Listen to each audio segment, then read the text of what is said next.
Hello everyone and welcome to the KneeDown podcast. My name is Matt Grant and today I've got a very special guest with us to recap the ArgentinaGP.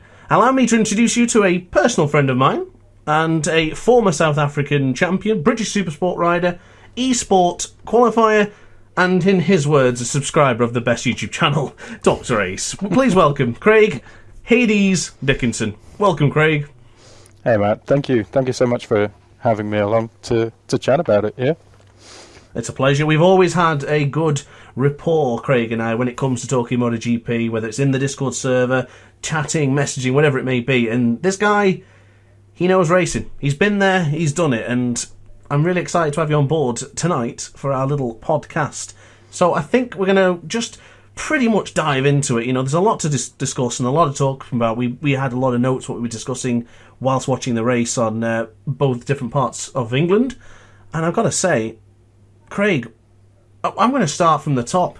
You kind of expected a Marquez dominant performance, didn't you? Yeah. I mean, they've both brothers have been there all weekend.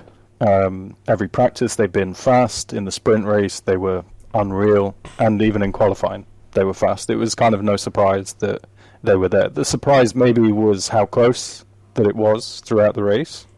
For sure, Mark, is a 8-time world champion, and he's Mark. he's on the best bike in the world. So you think he's going to run away with it, but surprisingly, in his own words, didn't feel comfortable to do that. And didn't look it at times either. Yeah, I had a couple of notes here, especially there was a big moment in turn 4 when he was tucking the front behind Alex. Yep. Turn 11, he almost lost the rear, and then again in turn 6 on the very fast left-hander. Yeah. The foot was pacing the other way, and as a former rider yourself, I mean, what does that do to your brain? I know obviously Marquez is an alien, but still, that feeling of, oh God, that I need to take it steady for a moment here. Yeah, I mean, definitely you think about it, it's happened, and you sort of have a little breath, but then business as usual. on you go. They can just shut off, can't they? Yeah, exactly. And more than anything, he'll probably have just sort of said to himself, okay, whatever I did there didn't work, maybe I need to not do that the next lap.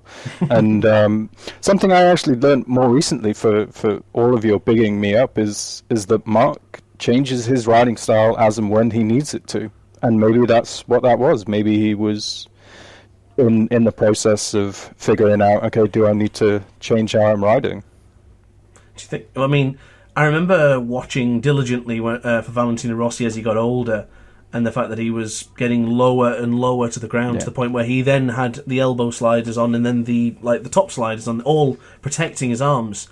Yeah. So I understand completely that these riders have continuously got to adapt. Yeah. And showing it right on the fly there as well, maybe going into turn 4. He did confess it was against his brother, so he didn't want to just send it. So, which is a little un-Mark for me. That's a little bit un-Marquez. Yeah, Mark, there's no, let's say, it's hard to say there's no respect, but I mean, as in terms of he'll put a move on anyone without thinking twice. But maybe his old man's had a word and said, not your brother. Maybe. Well, I will say, I watched that absolutely closely all the way through it, and I remember I was talking to a friend of ours, Sergio, and I said, I think Mark's playing with this. I think he's just going to take his time, get to lap 20, and I think he's going to disappear. Yeah. And it was pretty much calculated like that.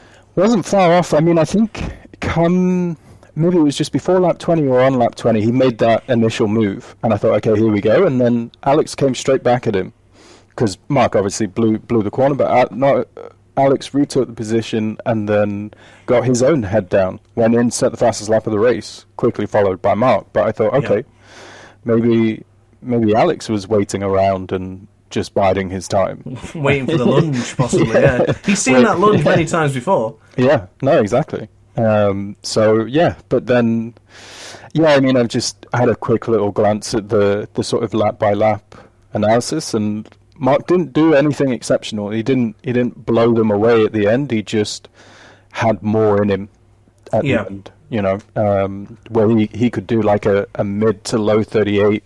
Alex was in the high 38s to 39s, and yeah, no one else was even close to that pace.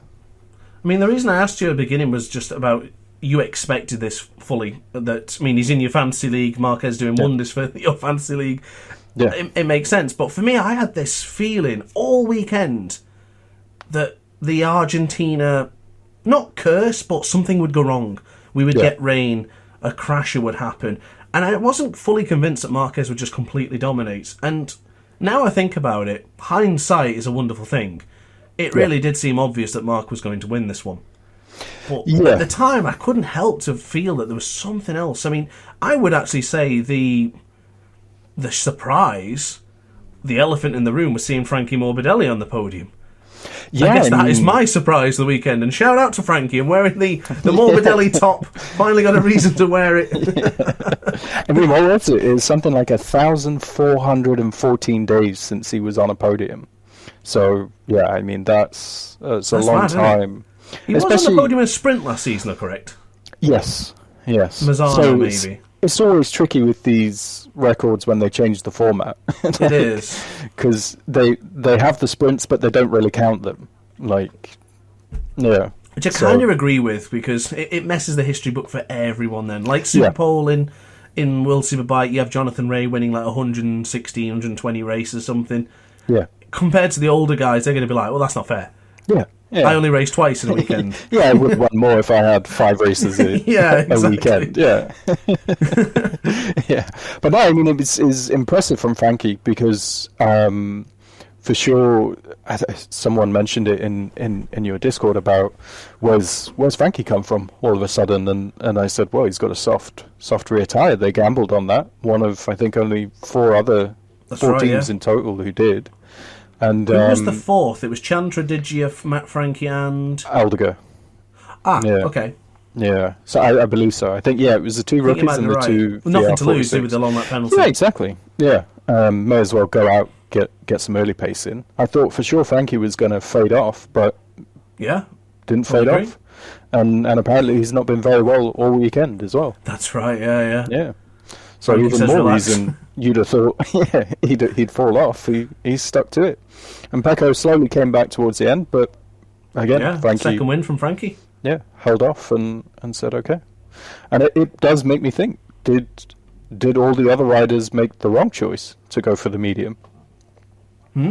It was towards the end. I have a note here that I wrote down. It was someone set the fastest lap of their personal thing. It was Digia. And around lap 17. Yeah. And it was still consistently going quicker and quicker. Yeah, lap 16 after Mark lost the rear going in through turn 11. Yeah, that's ridiculous. We're sending those personal best lap times at that stage is unbelievable. Digia was the 3rd fastest rider on the last lap. Wow. Yeah. With the soft. With the soft rear, a 23-lap-old soft rear. Yeah. That is very impressive. I thought Enea was the one who's meant to conserve his tyres. Maybe he's handed over his journal to He didn't get a chance today, did he? No, he didn't. Not at all. Bless him. Yeah. We can talk about that disaster of a career move for both of them, to be fair. Maybe we will get a chance to discuss that in a moment. But I have wrote a few things down here because I wanted to ask you as well about Alex Marquez, because Alex Marquez for me is exactly what I thought he would be doing this season, and then some more. I thought he would make that next step. He's had his brother come in, show off what it can be done with the GP23. Alex is probably thinking, I don't want to be the brother of Marquez. I want to be Alex Marquez again. And I think he's done an excellent job. Really tremendous over the past couple of races. But I do wonder, has Mark been giving him some data, some extra help, or some information? Do you think there's possibilities that Alex is getting in a helping hand as such? I mean, for sure, they must talk. How far that extends, I don't know. The thing you have to remember, though, is Alex is on the bike that won the championship last year. Yep. And it's the final. Yeah, it's the final version of what was considered the best bike on the grid last year. So they have everything in play. Everything is ready to go. Whereas the GP25s maybe still need to be dialed in. But then you say that, so does Frankie. Frankie has the same bike, and I believe Digi has a 25 version. He does, that's right. Yeah, and Thurman, can't really count him in the equation. Is a rookie and still learning everything about it. But yeah, for sure, Alex being there is a surprise in consideration to where the others are. You can say, oh well, he should be there. That's the best bike. Well, why aren't the rest? Doesn't always work that way, does it? Why aren't the rest there? And the same for Mark. Well, Mark should be winning. It's the best bike. Okay, well, why isn't Peco challenging him? Or Digi for that matter. Yeah. Yep. So I am curious with Alex though, because I wonder how long this bridesmaid position will continue. There was a couple of points in that race there where, especially the first part, was straight into turn one. Alex had the better launch off the line, but he didn't attack. He didn't attack Mark. He was happy to stay with him, which ultimately worked out to be the better decision because Mark eventually went wide into turn 4 and he was able to take over the position. But under the defence in turn 4, lap 20, he no interest in defending. And I'm not going to say, oh, that's brother rivalry. He's not interested, but he just basically not gave up. But he knew it was not going to happen. Yeah, he sort of accepted it, right? He was like, pretty much, yeah. I know he's going to come past at some point. So. And he's got the speed, he's got the pace. And sometimes that's the smart decision. We've seen Peco last season throwing away valuable points to try and gain 3 or 4, and then losing 20. So I can see Alex making the right decision there. But I was a little bit disappointed on the sense of that the rival between two brothers is probably the strongest rivalry ever. Between two brothers, two rivals. I was surprised that we didn't see a more oomph from Alex. Yeah. I wonder if he's biding his time. I think you have to look back. Alex has never been his brother in the sense of a massive risk taker. Mark will win or bin. There's no second place to him. That's his mentality. Alex has always been a bit more calculated in the sense, even in Moto2. If second was what he could muster, second was fine. And I think maybe Alex is playing the longer game here. I don't think there's any kind of, oh, well, he's my brother, I'm not. I'll just let him win. If Alex can win, and he thinks he can win, I think he'll go for it. But at the same time... He certainly tried. Yeah. I mean, it was very different to Chang, even though it felt the same. Mark and Chang had his tyre pressure issue. Yeah. But here, Mark genuinely made a mistake. And then Alex led the race from there and led really well. Mark didn't look comfortable chasing him. There was a few points where Alex started chucking in some really fast lap times, and you begun to wonder, whoa, where does this pace come from Alex? This is superb. Yeah, and I think you do kind of have to look at the previous forms as well. The year before, Ducati in the opening rounds has always been very strong. Yeah. Against the rest of the field. So yeah, I think at this point in time, Alex is just maximising what he can, because I think he knows that the GP25 is coming. I know Mark's already there, but Peco's definitely coming, Digi's coming, and maybe Frankie will come as well. I'm expecting. I'm certainly expecting Peco, because you and I talked about this, and I've spoken to quite a few guys now. Peco just doesn't seem comfortable with that GP 24.5, GP 25. Yeah. It's in the middle. And Peco's strongest point of himself is his braking. And he doesn't look good in the braking at the minute. Turn 4, he was getting attacked. Yeah. And it just seems uncharacteristic for Peco. Do you think there's an end in sight, or do you reckon it's going to take some time to fathom it out? I mean, I'm not going to be all panicky about it now. I'm a Peco fan. I'd love nothing more for him to beat Marquez. But I think he's in a little bit of danger soon, that if things don't kind of turn around. Tardozzi said before, Peco's a fragile being. Everything needs to be right. He needs to feel 100% to deliver. Yeah. And I think this is going to start eating at him. If he was second behind Mark, okay, no problem. Win some, you lose some. Yeah. But he's he was behind Alex and Mark in Chang, and now he's behind Alex and Morbidelli. Yeah. And I think this is just going to start chipping to the point where he's maybe in danger of just giving up, just kind of accepting defeat, that he's not ready to beat Mark yet. So, we're only this part of the season, not his. We're still 2 rounds in, and there's a long way to go. But yeah, he needs to turn things around, and I think for sure it's a strange one. You're right. He's never got on with the new version early. He's never hit the ground running, but it's a 24.5. There's not a lot that's changed. It's the same engine, different. Exactly. Yeah, different that's chassis. why I'm so baffled. What has changed significantly? I heard there was talks of trying to go back to the 24 chassis and basically just running the 24 again. I mean, why not? I've had this. See why not? Didn't they do this a few years ago? I think they did. Yeah, I think they were in that mindset, or at least discussing the possibility of it, because they were. What was the year? I feel it was 23. Yeah. It was like 24 or 23 at the start of the season. They wanted to return back to the original chassis. You're right. It was 23 because a lot of people just didn't get on with the front end of the 23. Right, yeah. Marco Bezzecchi never did. Yeah. I think they did like a 23.5, maybe. I mean, we could be wrong here, but... Well, we can only surmise on the information we're given, can't we? Yeah. And, I think... But the problem is, Peco's now in a very, very different scenario. He's not the number one right now, if you take the first 2 races. So... He's not even number 2. Yeah. Mark's not on making it work. Ducati. Yeah, exactly. Mark's making it work, so what do we need to change about it? Why does it need to be changed? Yeah. Yeah. And I think Peco has done the impossible before. He's chased back a 90-plus championship deficit. Yeah. But he's already 30-plus points behind now, or something similar. It's a lot in 2 rounds. Yeah. And myself and Dan in the previous podcast, we were talking about Jorge Martin, obviously his absence.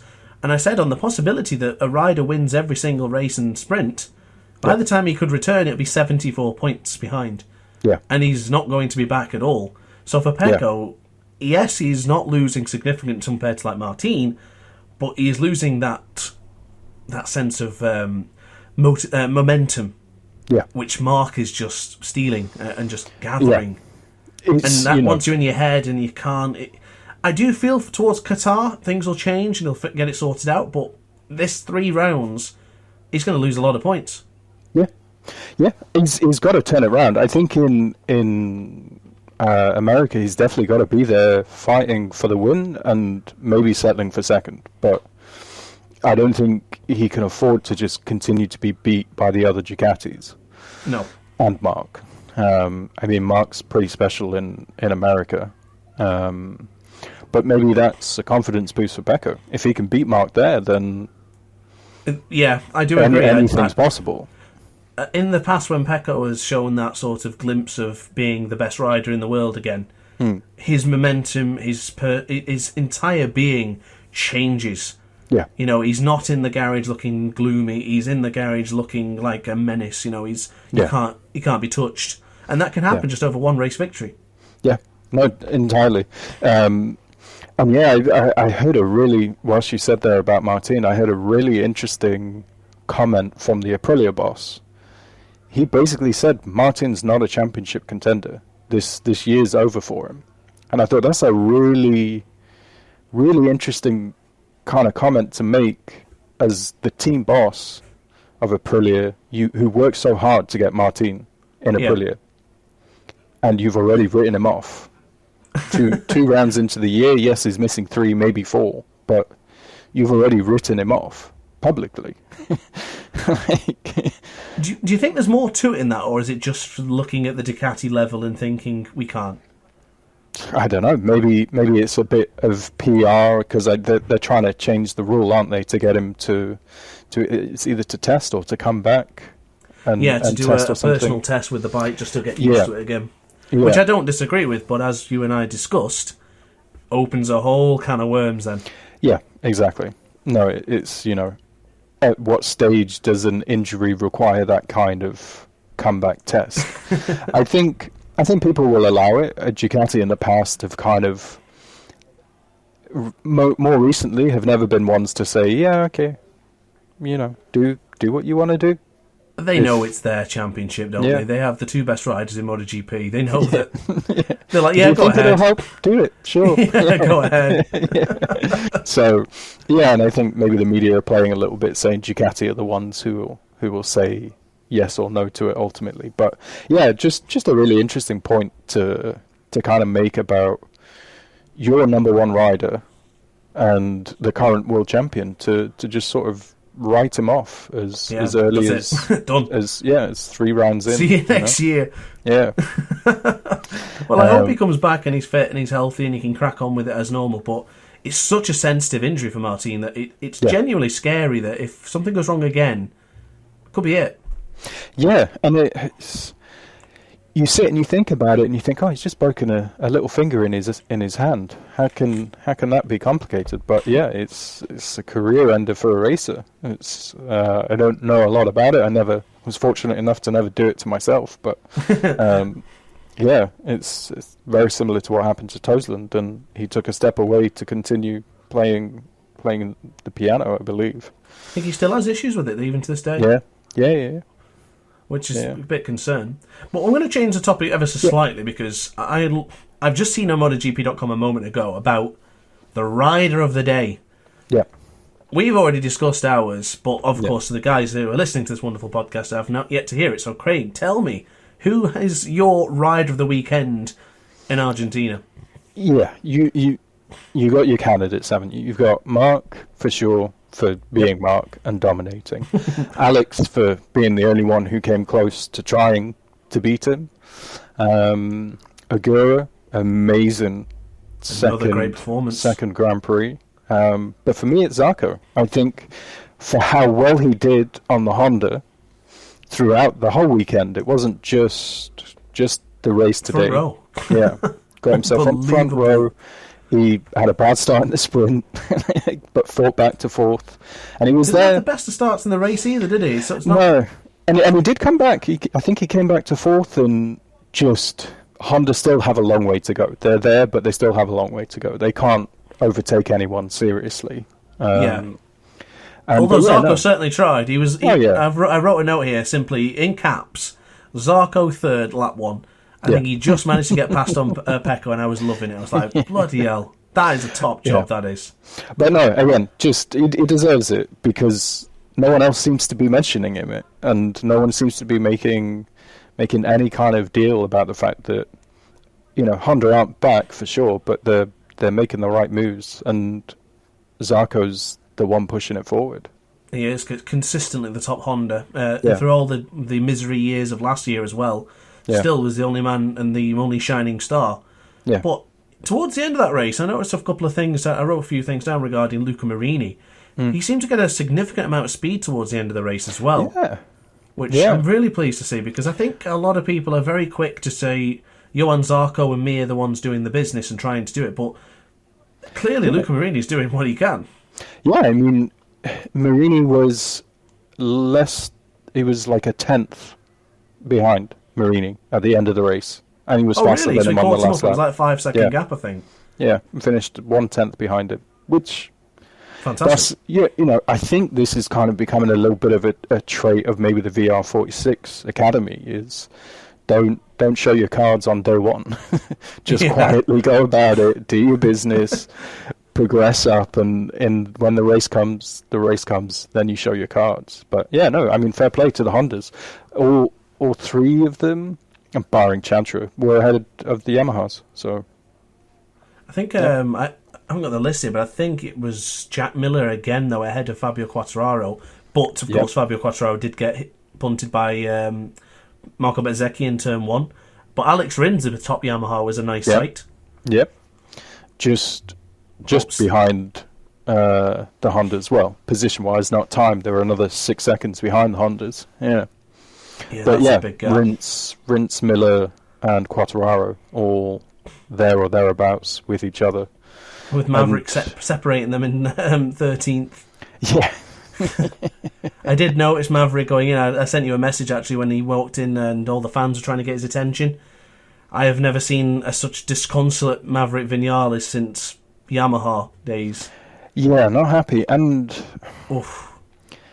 it's a bizarre one in that all of them, all the riders, have said they don't understand how they've managed to go backwards since the winter test. And how long are we talking? A month? Yeah. That's what's happened there. Yeah.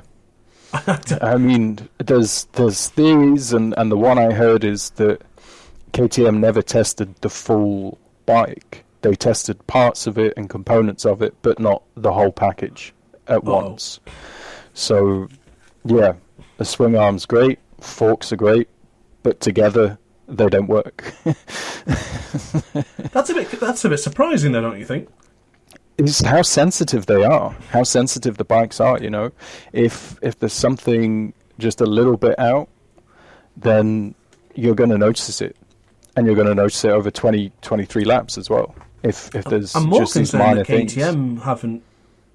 If it's obviously that's the bang on reason and definitive perspective to look at, but where have KTM gone wrong in that regard? Then why is their development halted? Is it the financial situation?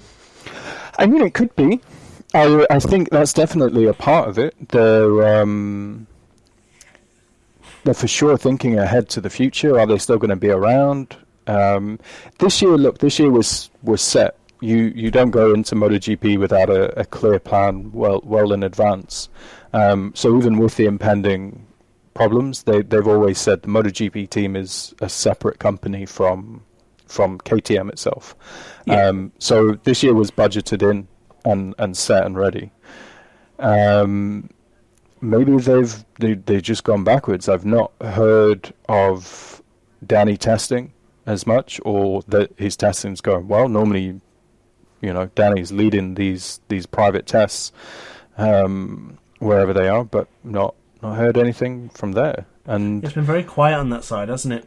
Yeah, and from what I heard in the first round with Enea in particular, was Enea put all of his Ducati dimensions into the KTM just to try and see if it works. It was just trying to ride the KTM like you would a Ducati, and it is never been that bike. If you see Pedro and Brad, both wheels are never in a straight line. That's true. And Brad Binder in turn one and Chang was an absolute sight to see. Yeah, it's sideways. Going into turn one. South African bias aside, him into any turn is a sight to see. I agree. And I think that's the maybe a problem that's come up. You know, they developed a way to ride that bike fast, but it's not for everyone.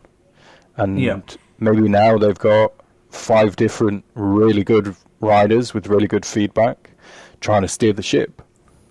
Because there's a comment on our KneeDown channel regarding Pedro Acosta and how no one's really mentioned his crashes and his woes. Yeah. And I think he's made a good point there. I think a lot of people are missing out the fact that Pedro was expected to be, you know, the runner's runner-up or fighting for victories. I did a YouTube short himself thinking if he could win the championship this year because of Ryder's second seasons in the past, and now I'm thinking I don't even know if we'll see Pedro on the podium this season. It's a possibility, right? Unless KTM can change. Someone made a comment in your Discord again saying Pedro's pulling KTM's hopes along, but Brad outpaced him, and I saw him. He was icing up his arms. So you naturally would think maybe he's struggling with arm pump there, or some kind of weakness in the muscles in holding on to that KTM. I've heard this weekend they really struggled with rear traction, which is something they've always struggled with. But they have, Jack Miller really suffered with that. But I mean, for Brad, it's a weird one because Brad finished 7th. Yeah. And I think the general feeling is from the fans, especially me, probably a little bit dramatic, is that this is awful. This is far beyond where KTM and Brad Binder should be. Far beyond where KTM, Enea Bastianini, Maverick and Pedro should be. Yeah. It's such a shock to the system to have these riders, Maverick who won a race last season, Enea that won multiple, Brad Binder who was on the podium in Qatar, Pedro Acosta was on the podium multiple times on the Tech 3 team, and now it's just, I don't think we'll see him on the podium. Yeah, but I mean, look. So Marquez, Ducati, Alex Marquez, Ducati, Morbidelli, Ducati, Bagnaia, Ducati, Zarco, an anomaly on a Honda, Digi, Ducati, and then you have Brad. So still top other bike, sort of. Yeah, apart from Zarco. Which was the case last year. Brad and Pedro were vying for top non-Ducati. And they still finished 5th and 4th respectively in the championship, which is mad to me because I feel like we didn't see them that much. We saw Pedro a bit more than Brad, but Brad still outpaced him for the championship position. Yeah. But I mean, so Pedro had his, rookie sensation, I think, was the phrase everyone was going mental about. So, yeah, he would have had a lot of attention, and deservedly so. He did remarkably well for his first year last year. But no, for sure, I mean, you expect KTM to be further up, but in all reality, they're still majoritarily being beaten by Ducatis. They just, that's the bigger problem, is no one's been able to close the gap on Ducati. So the chances are, and the potential is that KTM is not Ducati in that sense, that we may never see them. We will maybe eventually, but in this current season, we might not see them back up there again. Brad Binder must have been doing something incredible for 2023 to be getting that KTM near. And I think what he's done is set a precedent that makes you believe that KTM is competing with Ducati. He's when it was just hope. Brad. He's giving you hope. It was. I mean, look, he is an animal on race day. Say whatever you want about him through the weekend, come race day, he delivers. Every time. If he doesn't get taken out or make a mistake on his own right, but he will be there and he will give it everything. And you almost sort of don't want that as a rider, because you want to know what your problems are. He will ride through the problems. Same as Mark rides through problems.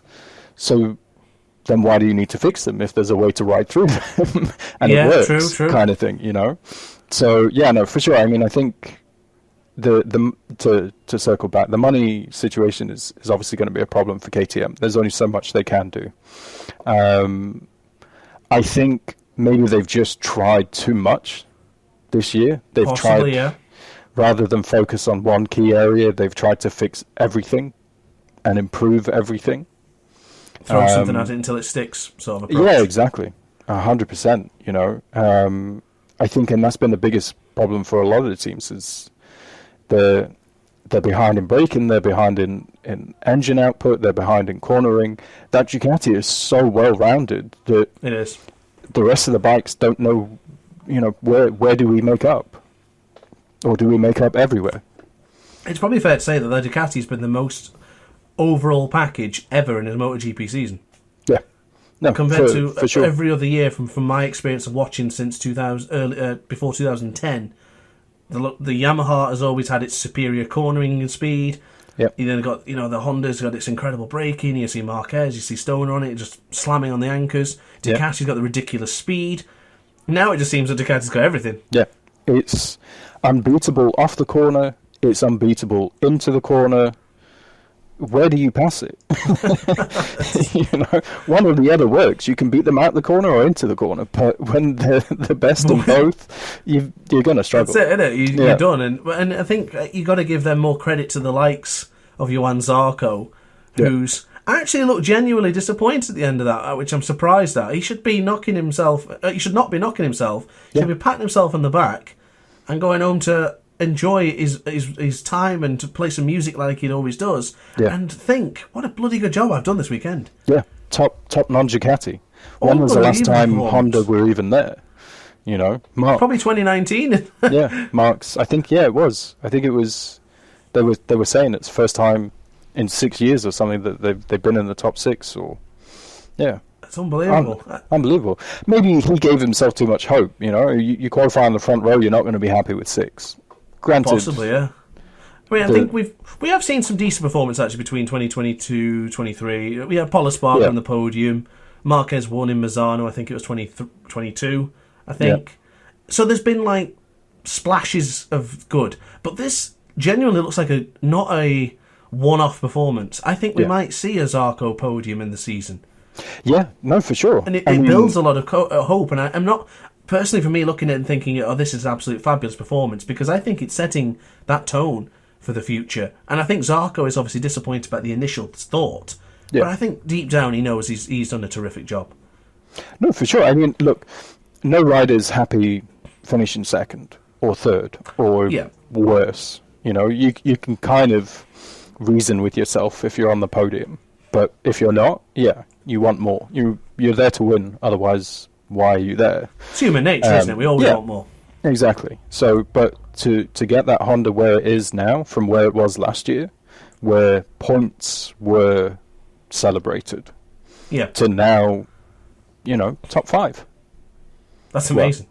Well, he finished 6th, didn't he? Because Digi did beat him on the last lap. But yes, that was a nice move actually from Digi. I've got to say, that was clean. I actually forgot about that. Yeah. I'm still thinking Zarco. But I mean, top 5, as you say, top 5 or 6. You know, splitting hairs at that point. Yeah. If you told us in the start, when me and Dan were doing the podcast at the beginning, we were chatting about things, we weren't going to put Honda in top 5 in many races. No. I don't think anyone was going to. If someone had said to me at the first test, you watch, by the second race, Honda will be on the front row and challenging and challenging Peco for a race, a whole race, by race 2, you'd have said you're out of your mind. Yeah. No. So, he, you know, but I think maybe that's just Zarco or maybe even just the French. Not, you know, just carry on, as you were. Let's go for brogue. Let's finish the job. I like it, Job is not finished until they get a decent result, I would say. Yeah. But it does raise an interesting question, though. Honda were really reluctant to give Zarco a 2-year deal in the factory team. And if you look on paper for the last 2 years, who's been the number 1 Honda rider? I know you on Zarco. Exactly. So I didn't realise that because I understand he was paid a good amount of money, but I wasn't sure that they were actually reluctant to not give him an additional time. So that's the reason he went to LCR, was he wanted a 2-year deal just for security. You know, he didn't, and Honda would only offer him a 1 year. So he went to LCR because they were willing to give him the 2. Oh, actually, I didn't know that. Yeah, that's quite a fascinating story. And I did have a, just on the topic of Honda, I did have a thought. I wonder if Ogura's maybe second guessing leaving the Honda Team Asia team and going to Aprilia. Look, he's doing remarkably well on the Aprilia, but where are the other Aprilias? Bez was out before he even got into turn 1. Martin's laying on a bed. Salvadori didn't even make the race. And I think the less said when you initially said that, I had a sense of, huh? Yeah. Clearly Aprilia's better than Honda, but you're making a good point. Where did Raul finish? Yeah, I mean, the less said about his performance, probably the better 16th. For him. Yeah. I don't know what is going on with Raul Fernandez, but on my KneeDown bingo, I had him having a podium this season, and I felt that this would be the year where he turns it round. Maybe if you look at the grid upside down. Maybe we get a lucky Catalunya like last season again, maybe then. But that's astonishing. No, it's not worked for him. And you look at then, not so much the result, you know, because at any weekend anyone can have it's the gap a one-off. Of 27 seconds. Yeah, it's the progression of Honda. Honda were nowhere last year, and this year they're quietly going about business. 3 in the top 11. Yeah. Hondas. Yeah. Aprilia, Ogura 8th. 1. 13 seconds clear from his teammate. Yeah, and 7 seconds behind Zarco on the Honda. You made a good point. You make a very good point. It just made me think, you know, did he make the wrong call? Look, I don't think he has. Where were the Hondas in Chang and where was Ogura? But of course, it's a point for debate, though. No, for sure. And I mean, if he was Spanish, yeah, sure. But he's Japanese. And Honda is Japanese. There would have been so much pride in restoring, you know... And it's a team he's been familiar with for many, many years. Yeah. He's been through the Asia Talent Corp. He's had a lot of support from those riders and being in that fold. I mean, look at Somkiat Chantra, you know, that they're part of his fold and being part of that thing. And actually, I wanted to make a quick point, actually, about Somkiat Chantra, because as I'm still seeing a lot of negativity towards the Thailand native, and I'm still unsure on why he's receiving so much of this this hatred or disappointment. Or I don't know how to give the terminology, but I couldn't help to notice we're in Moto 2 at the moment, where Honda Team Asia are now that Somkiat Chantra's moved on. Yeah. And they aren't close. Mario Aggi had a great race. He did well. But it's not consistent towards the end. I know it's only been 2 races, of course it has, but I'm not seeing that Honda Team Asia presence that it was when the likes of Ogura was there 2 or 3 years ago, and Somkiat Chantra last season. Yeah. And I think it shows volume of how damn good those two were. Oh, yeah. In their respective teams. I mean, even you can say Mario Aggi had a good race this weekend. If you look at it, he got a really good toe in qualifying, and that he did. It was like a squeeze, wasn't it? Yeah, exactly. He followed the right person, and then in the race he threw it into the weeds or got taken out. I didn't see the incident, but he crashed. Yeah. So yeah, and then the other one is okay. I don't even think he's been in the MotoGP paddock until this year, but he was last. But yeah, you're right. Where were they before? And look, you look at it this way. On the last lap, granted, Marquez celebrated across the line. Yeah. Chantra was only 1 second slower than Marquez on the last lap. That's a good job for a rookie. Yeah. And, at the same time, we're saying that, the rookie doesn't belong here, but why is there such expectations for him to be higher then? Yeah. If he doesn't belong? Yeah. And I don't think, being in that position, he was only a second behind Dinea Bastianini after, obviously, he crashed and remounted. But that's a KTM. This is Somkiat Chantra who's brand new to it, wondering, I need to try and extrapolate the most out of this Honda. Yeah. It's quite confusing. I think if Sasaki has a good year this year, he might replace Chantra next year. I think they won... Do you think it'll be the one and done? Yeah, I think they want a Japanese rider in that team. As much as it is Team Asia, there's a right. I think there's type a preference, isn't it? Yeah. Well, I mean, the majority of the race in the Asian Tyler Cup is majority Japan, if I'm not mistaken. Yeah. Yeah, and I think a lot of the money is coming from at least the titans of the Japanese industry. It's coming from Honda and the rest. I don't think it's coming from the other Asian countries. So it makes sense and fair enough. It's their team. Run it how you want. But I think Chantra could be, unless things change, could be just looking at another Darren Binder season. The opportunity presented itself, take it with both hands and do it. How many people can say they rode a MotoGP bike? Of course, especially in the home GP and everything. Yeah. It's special. But I still think Chantra will develop quite well. I just think he needs a bit of time. Yeah. But at the same time, I do wonder if Ogura turning down that seat was the only reason the opportunity came to Chantra, or if Chantra was going to get more opportunities. Because maybe jumping up too early could have done him no favours. Yeah, for sure. I mean, so I know the whole Ogura situation was...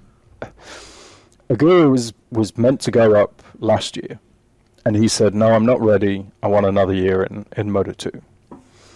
And Honda, Honda Team Asia, I think at the time were okay with that, but they said if you don't sign with us in MotoGP next year, you will never ride for us. I do recall it being quite ultimatum-y. It was a bit of a scary situation for I. I mean, that's why I have ultimate faith and respect to him for just backing himself into a corner and saying, "No, I'll be all right." Yeah. I'll do it. And I think it's Brivio who was a massive component in getting him into that team. They apparently had discussions early last year about who they wanted for next year, and Brivio was like, "Is it Brivio?" Yeah, Davide Brivio. Yeah, said I want Ogura. I mean, how many riders has Davide Brivio handpicked over the years? Yeah, he was when he singles someone out, Yamaha. Yeah, if he singles someone out, you get him. Yeah, no I would. Asked. Yeah. I think he's one of the most respected team members in the paddock. He's up there with your Tardozzis, your Gigi Delineas. He's well up there. Yeah, and he should be. Yeah, and I think he even hired Maverick to Suzuki as well. I think, if I'm not mistaken. No, he did. Yeah, because he was the Suzuki lead for a while, wasn't he? And then when it collapsed, he went off to Formula One. Yeah, I was really gutted about that because I always like hearing Davide Brivio. He's very knowledgeable and really passionate about the sport. Yeah, and he's got that level of just respect for everyone and what they do. He can just as easily admire Ducati for what they're doing as his own team. Yeah. Which is hard to come by in the MotoGP world. Yeah. But yeah, you did mention Raul Fernandez, and yeah, I do not know what has happened there. It's unbelievable. A long way behind his rookie teammate, and really not doing anything to suggest he's worth carrying, next year. Where did Raul qualify? I think he didn't do too bad in qualifying, and I don't think he's 18th. I don't think he's ever had an issue with producing one lap. I think his race is the problem. Yeah, he was only 3 positions behind Ogura, to be fair to him. Yeah, and whether he's involved in stuff in a couple of laps or just doesn't have the setup to go for a race, I'm not sure. But yeah, so it's a lot to be off. I mean, it's only a little bit quicker than Chantra. Yeah, it's. We had this conversation earlier, actually, before we were recording. There was actually this morning regarding Remy Gardner and Raul Fernandez being on that KTM Tech 3 team and then just being replaced after the season. Yeah, I remember having a very visceral reaction when I heard this at first, because I thought it was a disgusting way to treat riders, in the sense of they haven't even had chance to do anything. Yeah. Remy got sent to World Superbike. Raul went to the Trackhouse, the RNF Aprilia team at the time. Yeah, and now we look at it, and as you said, it is a cutthroat business, and if you're in that business, you have to make those difficult decisions. Yeah, which I truly agree with. I guess I'm just grateful I'm not making those decisions, because I think at my heart would be too much on my sleeve, and I don't think I'd be able to do those decisions. But ultimately, the question is, were they right? Yeah, and I've long said this about the Red Bull philosophy in particular, not just the KTM team, but the Red Bull philosophy, which stretches across into their Formula One teams as well. If you're not cutting it, they will get rid of you. It's as simple as that. And unfortunately for every other rider, is they have instances where it's proved right. Pedro Acosta came up as a rookie and did what he did last year. Max Verstappen was thrown into the Formula One team and is now however many times world champion. It's worked out enough times for them to say, well, we know what we're doing. Yeah, back up that ethos. Yeah, prove us wrong, because we proved it right, kind of thing. And then, you look at it now, and Raul Fernandez was one, Augusto Fernandez was one, Remy was one, and Ike Lecuona was one. That's right, as well. And Petrucci, kind of. I know he was already there, but they got rid of him after the season as well. Yeah. And in fairness, Petrucci was kind of an anomaly, in the same way maybe Vinales and Bassanini are going to be. They've already proved themselves before going in. Remy, Lecuona, the Fernandez brothers, they hadn't really had the chance to prove themselves. They were new in and got given one season. And see you later. And I do often wonder now that winning the World Championship in Moto2 and then moving up to a MotoGP team that is not performing is a death sentence in a way. Yeah. Like, I remember Joe Roberts was talking to Aprilia many, many years ago before Aprilia started getting successful, and he turned them down. And I remember thinking that was probably his only chance of moving up to MotoGP, because, unfortunately, sorry to our American viewers, I don't think Joe Roberts is going to receive that offer again.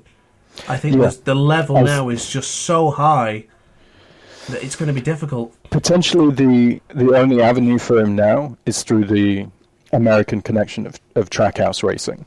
And that's maybe so that, Liberty Media, American GP, American team, American rider, everything lines up so nicely for them to market it. Possibly not on merits then. But then you look at it this weekend, where was Joe Roberts? I didn't even see his name once. I think he's recovering from an injury, if I'm not mistaken. So I'll give him a little bit of credit. I want to that's fair enough. But Marcus Ramirez right up there. Yeah, exactly. It's really strong. But that Aprilia offered to Joe Roberts was not that long ago. That's right. And what has he done since? Like you're saying, to warrant, getting up into the GP field. Last year he was strong, but at the end of the day, you're only as good as your last race. It's true. And he hasn't won the championship yet. I think you responded to my message in the Discord server regarding Sergio Garcia. You might recall this. We were also discussing about Sergio Garcia moving up to MotoGP, and him not getting that seat has destroyed his confidence, or at least it did last season. He was leading the World Championship comfortably, didn't get the seat, and then just didn't deliver. I think there was something else that happened. I don't know if I think there was something along the lines of like someone close to him in the lines of a mentor. It was either a death along those lines or a separation from it. It wasn't just something else rocked the boat with him, and it was along that lines of separation to a degree. Whether it was they passed away or moved on, I can't remember. But yeah, it upset the apple cart, and it really did. And he's currently injured at the moment, isn't he? Yeah, exactly. Yeah. So it does, you got to remember as well how old is Garcia, but I don't imagine he's older than 22. Can you remember what kind of mindset you had at that age, let alone to be under that kind of pressure as well? I don't think any of us have been under the same pressure that someone like any of these riders are, and I think that's why I'll always have the utmost respect for all of them. We might say, oh, he's not performing, he's not doing something. Each and every one of those riders is somebody's hero. Yeah. They're legends, every single one of them, and that's why I don't dislike any rider and have any sort of get involved in any sort of mindless arguments regarding riders. At the end of the day, they're all absolutely bloody amazing. But I just think sometimes, for riders like that, there's a focus of just moving up to the MotoGP Championship. I think everybody wants to move to MotoGP, but is winning the championship and instantly moving to MotoGP the right decision? The only time I could think of a rider didn't do that was Johan Zarco and Tito Rabat, 2017 and 15, where they won and was like, I'm going to do another year, and then I'll move up. Yeah, you got to weigh it up as well and make the right move for yourself, because there's no point moving up into a team that's maybe unproven or not delivering, you know. And the way the grid is at the minute, like I said, top 6, 5 Ducatis. Top 5 were 5 Ducatis. So if you're not getting a Ducati, do you really want to move up to a non-Ducati team? And even Furman did, and he was third last. So it's not guaranteed if you get the Ducati. You do have to be ready, but you never know if you're ready until you try it. That's true, and that's why I think like Joe Roberts, if he'd gone for it, and that's why I'm thinking Somkiat Chantra. Maybe that opportunity to come up is great in theory, but will it be a case of now where, I'm not getting on with MotoGP, I need to return back to Moto2, or we don't have a seat now in Moto2, so you're going to go to a team that's even less established? Is it the right decision just to move up for the sake of moving up? Oh, I think if the opportunity presents itself, you have to take it. You have to go to MotoGP. And just try it. The reality is, in the junior categories, we were having a discussion earlier about something completely different. In Moto2 and Moto3, I can probably count on both hands in both categories the riders who aren't paying in some form for their ride. MotoGP, I don't think anyone is paying for their ride. I think they're paid. So as a career, that 100% is where you want to go. Yeah. And off the back of that, look, Remy's career didn't work out in MotoGP. Lecuona's didn't work out in MotoGP. Huertas is a good example. He wasn't really making it anywhere, so he went to World Supersport and came back into the paddock. So there's no harm in going to GP. You signed with a dead team and then leave to World Superbike, show yourself in World Superbike, and then come back to MotoGP. It rarely happens, but it's worth it. And maybe you get paid in World Superbike as well. Because for them, it is a career at the end of the day. It is. As much as they love racing, they've still got to pay for their families and of course. And I think this is a wonderful point, actually, because I was thinking of bringing this up too as well, because when we're talking about a rider's position and where they are and you know, every single rider on this list here that I'm looking at the moment, you know, 20 riders have competed in Argentina today. Yeah. A lot of those have different goals. Yeah. You know, to sit there in Jack Miller's box with the Prima Pramac Yamaha team, they're not talking about winning the World Championship. No. They're not talking about winning races. They're not talking about podiums. Maybe if a podium's an offer, they'll certainly be pleased. But they have their goals. They have their missions. Yeah. And I think it's easy to sit here, and I've done it. We've probably done it in this conversation today, talking about maybe Raul Fernandez. Maybe his goal is just to finish in the points. Yeah, no. Maybe 100%. we're putting that pressure on in that sense of we're the instigators to say that they're not performing. You know, nobody comes to us to tell us about our jobs in that sense. I think a really perfect example of that was Jake Dixon.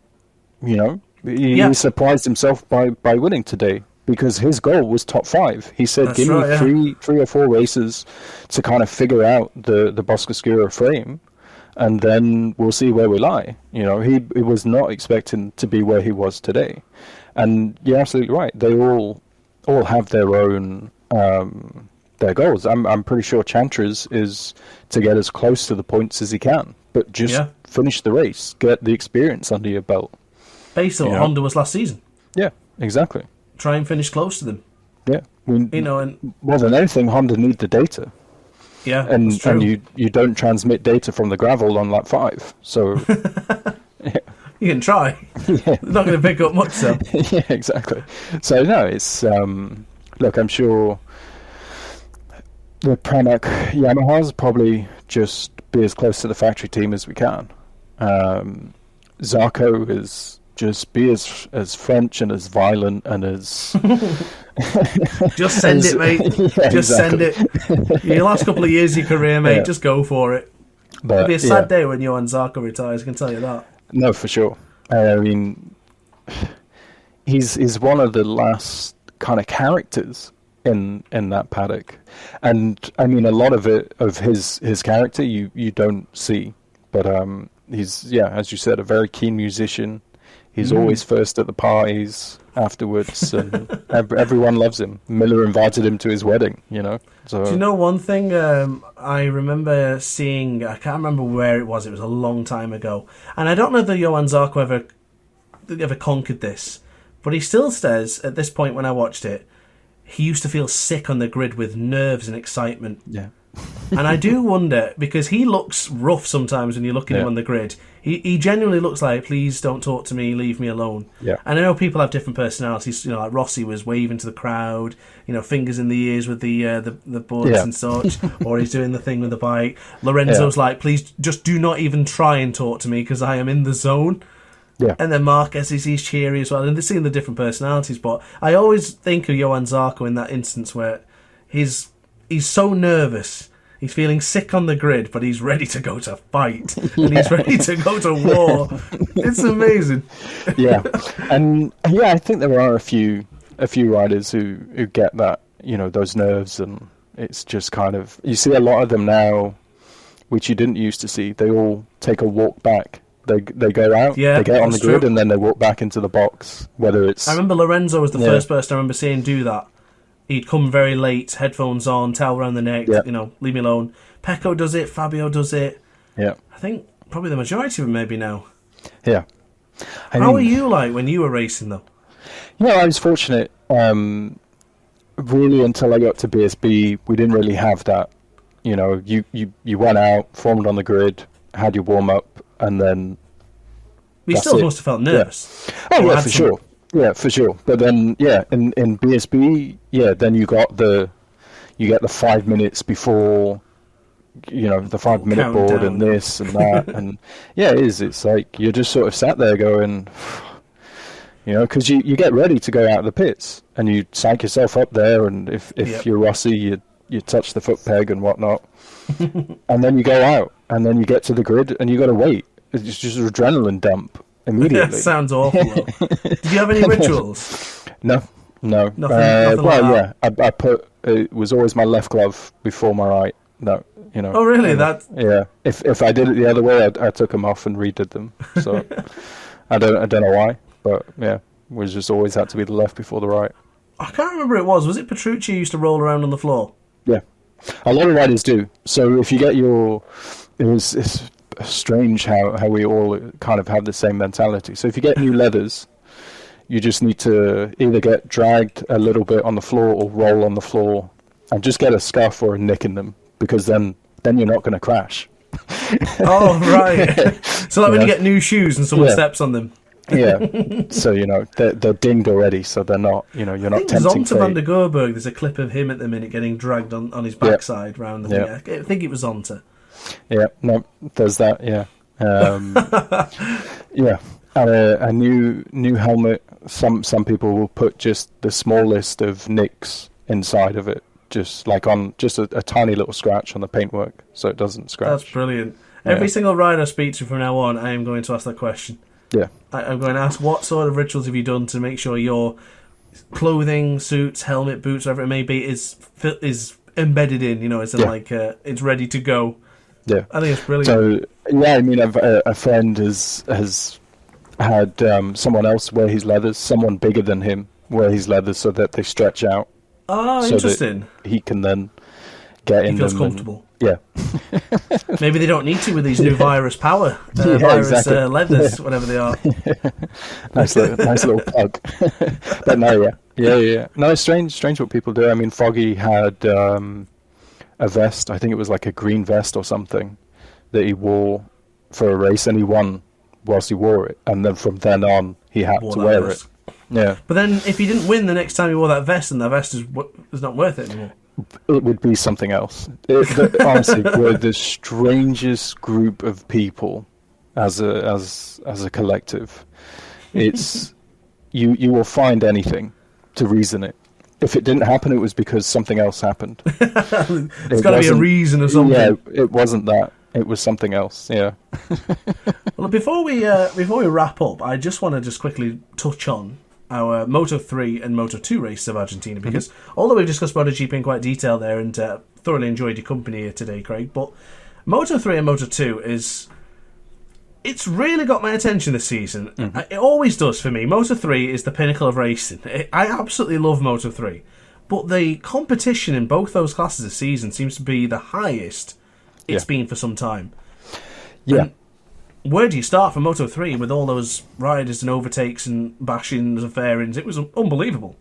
Yeah, it's so difficult to call as well now, because it seems Moto3 in particular seems to follow a pattern. Make sure you're in the lead group with 5 laps to go, and then make your move. Yeah. And unfortunately, that lead group can sometimes be 10 or 15 people. Yeah. Today it was 11 riders for about 10 laps or so. Exactly. And it brings in a whole new way of racing. You can have a bad qualifying, you can be at the back of the grid, but still be in contention for the win. Yeah. That's mad, isn't it? Yeah, no, it's crazy. If you have an understanding of drafting and racecraft, you're in for a chance. I mean, look at Joe Kelso. He had 2 long lap penalties and still got in the top 10. So I couldn't believe when I seen him. I looked at one point and thought, "What's happened to Matteo Batelli?" Yeah. Like, that's Joel Kelso again. What? How has he done that? Yeah. It was a fabulous race, though. The endings, I was not expecting Piqueras. No. But it's also brought a little bit of controversy because he went on the green. Yeah, so, I mean, a lot of people probably going to go down the tinfoil hats with that, but according to the ruling, he hit the green and lost a position in doing so. Right. And so, therefore, the penalty was void. That was my understanding when I seen it happen. I didn't think he was going to be penalised for it, because what's there to penalise? That was a mistake. That wasn't an advantage. Exactly. He didn't, in essence, gain anything. Not that you normally gain anything, but if anything, he lost. Because I believe the penalty for it was to drop a position, which he already did. Which, yes, would have been there and then. Yeah. I mean, you could argue that others have been punished more harshly, but I think it's one of those grey areas within the rule itself. But yeah, according to the rules, he dropped the position fair. And made up another 3 on the way. No, I believe it. My pick was Batelli from the beginning, so I was a little bit biased in thinking that I wanted Matteo to win. But then when that happened, and Matteo and Rueda then started to exchange into that really difficult left-hander at the turn 9, turn 10, and then flicked it over to the next couple of corners. I was like, oh my God, you're letting Piqueras get away. Then when Piqueras made that mistake, I thought Mateo's back in again, and then he got pushed wide after the tight contact with Rueda, and Adrian Fernandez out of nowhere. You either want to be at the front, or maybe just not in an area where you're liable to be punted somewhere. Yeah. Because it will happen at some point. Alonso was incredible last year at figuring it out. He was, yeah. He did it pretty much every round, waited, picked his time, and then got the gap he needed to win the race. Basically what Marquez was doing against Marquez today. Yeah. His brother. Pretty much, waiting for that moment, sizing him up and attacking. I wrote a note about it as well, because there's a lot of people who maybe are newer to MotoGP. It is not new. There was someone who was once Marquez's idol and taught him everything he knew, who was infamous for it. Yep. Rossi, that pretty much made the sport what it was what he was able to do. Sit and toy with people the whole race and then win on the last lap or last couple of laps. There was an interview once where he was asked that if he does that on purpose to keep it fun and entertaining, and it was a case of simply no, it was just the easier way to do it, because why waste all that effort trying to get away when you can take your time and then launch? Yeah, it's just smart, isn't it? Why do you have to push at 100% every lap when you can sit at 95, push for 100 on the last 5 laps, and you win? Look, not everyone can do that. You need to be a very special caliber or be somewhat above the rest of the field to be able to do it. But no, 100%. Why risk? Mark's, rebuilt his arm. So why risk breaking that, for no reason? I agree. Yeah. I'm glad in a way that David Alonso has moved up, because we aren't seeing that now. And I don't think we will see it this season. I think we're going to see a good old shindig in Moto3. And it'll be like this whole season. Yeah, junior. What was it? They used to have a term in South Africa for the junior category. In those days, it was 250s. I think they called them junior axe wielders or axe murderers or something. And yeah, that's what it is. It's every man for himself, and we'll sort this out across the line. Honestly, it's so good. Moto2 was a little bit disappointing in. I thought it would be a lot closer through the field. I mean, all 18 of them in Q2 were within a second. Yeah. And I thought for sure we'll have like a tight group here, but yeah, Jake just asked the question and no one could answer it. We touched base upon this earlier about Jake, saying the top 5 was reasonable. Yeah. I put on my list to you when we were talking about our predictions, I felt like he could win that one. But not like that. No. That was an incredible performance, and I would probably say that's probably his best one. I mean, Silverstone last season was incredible when he beat Aaron Canet on the final lap. That was awesome. Yeah. But to be leading it so comfortably and so effortlessly, it's incredible. For sure his most assertive win. I don't know if Gonzalez maybe decided live to fight another day and rolled off, but he definitely didn't have anything, and he said as much in Parc Ferme. Like Jake was on another level today, and yeah, it was a surprise. It's very few people have been able to win that way in Moto2. There's always a 1 and a 2 fight or a three bike fight. It's never really a big group, but there's always a fight. There's never really this outright dominance, and especially because they all have the same engine. So you know what I mean? Everyone has the same ish equipment. So it's very hard to do that. And to extract the most out of that Boscoscura, but again, showing that the Boscoscura team is just, those chassis are just doing so well now. I think we are seeing a reverse and a flip from the Calix dominance to now the Boscoscura dominance. Yeah, for sure. I mean, I do wonder a little bit, and maybe it's the same with Ducati last year. You want your bike to win, but you want your bike to win. And I'm sure Boscoscura are happy Dixon won, but they would have preferred Alonso to win. Yeah. But no, for sure, they've brought something to challenge the Calixes, who themselves brought a lot this year. I mean, Gonzalez has been really the one to beat all year. And yeah, fair play. We talked about this earlier, actually, just briefly, about maybe Gonzalez, if this form continues, which to me it looks like it probably will. I think he's already showed that he is going to be a contender this season. We could very well see him in MotoGP. Oh, 100%, yeah. And I mean, I think that's where he deserves to be. Like, we saw glimpses of it last year, towards the end of the year. He was really strong. When he won in Motegi, he was just rapid from that point onwards. There was that controversy with the Japanese, I'm not sure what you call it, was it Hamachi or something? Yeah, so... I can't remember. Yeah. But it upset the Chinese sponsors that they had. Yeah. Things looked a bit bleak. They told the team to get rid of Manuel Gonzalez, which is just asinine, when he's won a race in probably one of the most competitive fields in Moto2. Yep.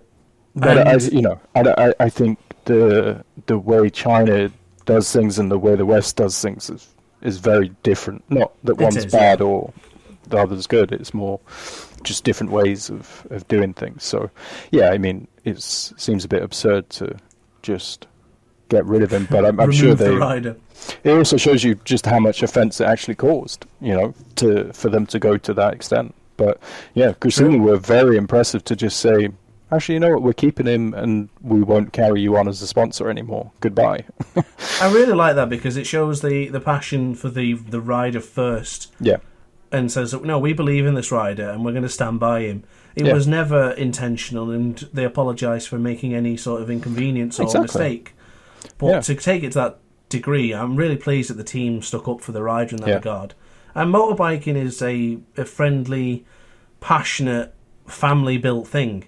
Yeah, like everyone there. I mean, I've commentated many times at Mallory Park, and being in that situation where riders maybe not have the equipment that someone else does, and they can't race that day. Yeah. Competitor brings over their equipment to let you race out of their pocket. Yeah, it's just that everybody wants to race. It's not a case of, oh, well, you're not racing. Great, I win. No, I'd rather race with you and maybe finish second or third. Yeah.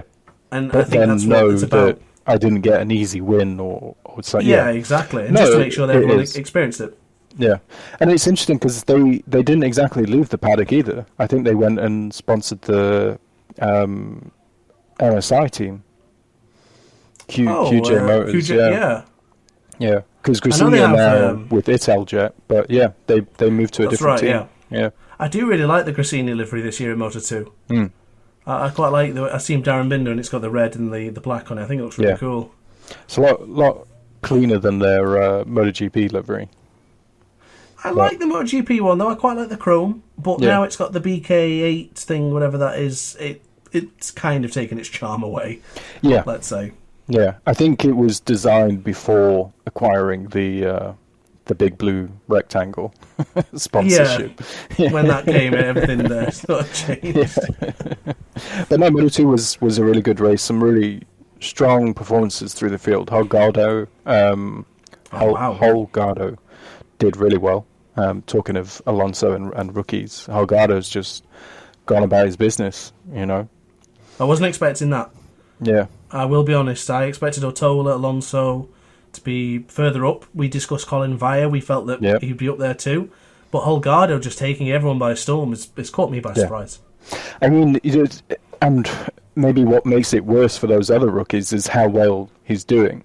Because if he was back with them, you would go, okay, well, that's par for the course. That's what happens when you're a rookie. But no, Holgado's proven you can do it. He looks like he's been there for years. Yeah, it's the Red Bull conundrum all over again. Well, Holgado can do it, so why aren't the rest of you? Can you imagine that for David Alonso?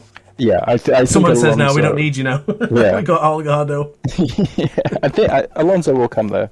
I think he's still recovering, isn't he? With injury, he's not 100%, but I think he'll come back. Definitely going to be motivated, seeing as Holgado is his teammate. Yeah, I think he'll be a bit frustrated with that. Yeah, I don't think he'll be pleased. Yeah, and then Darren, solid ride. Give some South African bias. He went backwards at the beginning, didn't he? Yep. I wrote down here that he went back from. Did he qualify 8th? So he was 8th, dropped down to I think about 10th or 11th on the first couple of corners, I think he got up the inside. He didn't have a bad start. He fairly average start, didn't drop back, didn't go forward. Tried to overtake Vietti.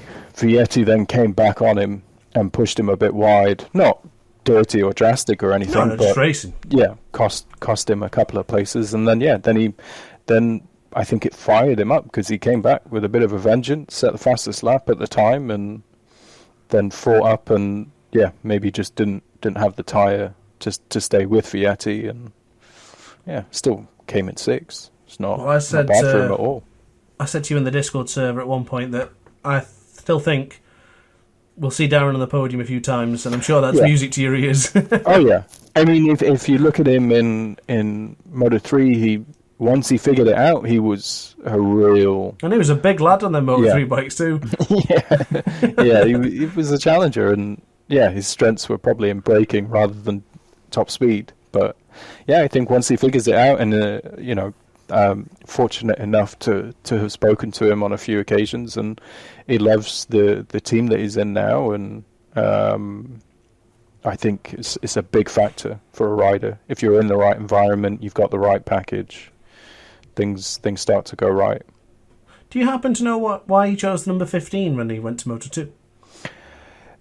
He'd always been number 40. Brad had always been 41, which was taken, I believe, by pole at the time. So Brad changed to 33 because it's the BB Brad Binder. That's 33. right. Yeah. Oh, it was Aleix who had 41. Yeah, Aleix, that's right. Yeah, and Darren, I'm not sure. Darren had always been number 40, and I think someone took that, so he went to 15.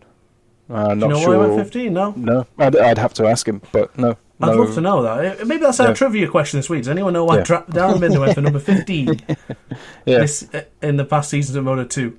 Because as you say, 40 in Moto3, 40 in MotoGP, and in Moto2, 15. I'm always curious about riders and numbers. I always like to know why they do the decisions. And sometimes, unfortunately, it's just really, it's not that special.